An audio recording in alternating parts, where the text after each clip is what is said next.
Ministri i Infrastrukturës dhe Energjisë Enea Karakaçi së bashku me drejtorin e Autoritetit Rrugor Shqiptar Ami Kozeli inspektuan ecurinë e punimeve në segmentin rrugor nga kthesa e Brdicës drejt urës së Baçallokut. Gjatë inspektimit, ministri theksoi nevojën për përshpejtimin e ritmit të punimeve, duke patur parasysh nisjen e sezonit turistik dhe fluksin e shtuar të lëvizjes në këtë zonë. Rruga sipas Karakaçit duhet të jetë gati brenda 7 majit, ndërsa për urën e re mbi Drin do duhet kohë edhe për disa muaj të tjerë. Jemi duke bërë një zgjerim dhe rritje kategorie në kategorinë D të kësaj rruge dhe jemi duke bërë dhe një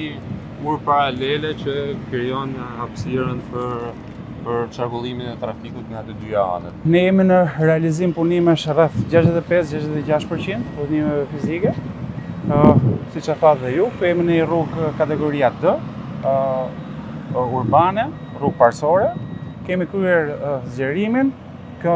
punimet përfshin edhe zgjerimin e trotuarit, që është minimalisht 1.5 metra nga të dy krahat, 2 korsi kalimi nga 3.5 metra dhe bankinë të asfaltuar në krahun e majt për çdo drejtim lëvizje. Ndërkohë që këtu jemi, siç e thatë edhe ju, në një zonë urbane me goxha dënësi, edhe me godina banimi, por edhe shërbimi, kështu që punimet, le të themi, nuk kanë pasur mbase ritmin më të mirë të mundshëm, ose atë që ne do të kishim dashur si autoritet. Megjithatë ka një mobilizim të shtuar të kontraktorëve gjatë punimeve dhe dëgjesave të vazhdueshme që ka bërë edhe Bashkia Shkodër, ka lindi nevoja për shtrimin e një rrethrotullimi. Po, në fakt tu kemi një proces komplet total, sepse kemi edhe ndryshimin publik, por edhe siç e the ti, në fakt tu duke qenë se nuk kemi vetëm në hyrje të qytetit, por kemi edhe zonë të banuar ku kapim disa lagje të hyrjes së qytetit. Patjetër kemi qenë të detyruar që të rishikojmë projektin, duke shtuar një rrethotullim të tretë afër urës së Baçallokut, që patjetër nga pikpamja e lëvizshmërisë së qarkullimit të trafikut nuk është zgjidhja më e mirë për sa i përket Autoritetit Rrugor Shqiptar dhe Ministrisë, por nga ana tjetër jemi detyruar të përgjigjemi edhe me kënaqësi edhe kërkesave të bashkisë dhe qytetarëve në mënyrë që të krijohet edhe aksesi i hyrjes në disa lagje të qytetit. Ndërkohë që tani me rënien edhe të nivelit të ujit, edhe punimet në urë janë duke ecur në mënyrën e duhur. Në çfarë situate jemi aty? Atëherë, projekti parashikon ndërtimin e një ure paralele me urën aktuale, e cila do të shërbejë për disiplinimin e trafikut që vjen nga Shkodra në drejtim të Tiranës.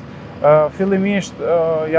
jemi në pilat 2 edhe 3, të cilat janë të rrethuara dhe do të vijojë puna për ngritjen e tyre, ndërkohë që në ditët në vijim do të ndodhë edhe izolimi, pasi siç kemi diskutuar dhe me supervizorin në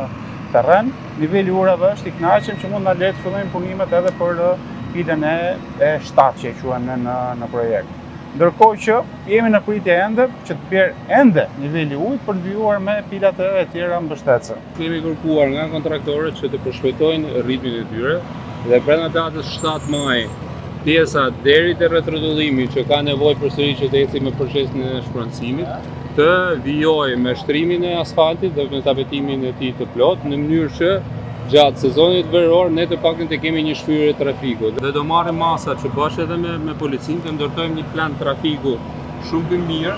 që të kemi një situatë më të kënaqshme dhe më të mirë se vitet e shkuara për sa i përket qarkullimit të këtij trafiku. Autoritetet synojnë që përmes koordinimit me policinë e shtetit të menaxhojnë më mirë qarkullimin dhe të minimizojnë problematikat për drejtuesit e mjeteve gjatë periudhës së verës, kur fluksi rritet ndjeshëm për shkak edhe të hyrje-daljeve nga pika e kalimit kufitar të Muriçanit dhe ajo e Hanit të Hotit, pasi një pjesë e madhe e emigrantëve kthehen në rrugë toksore drejt vendlindjes për pushime.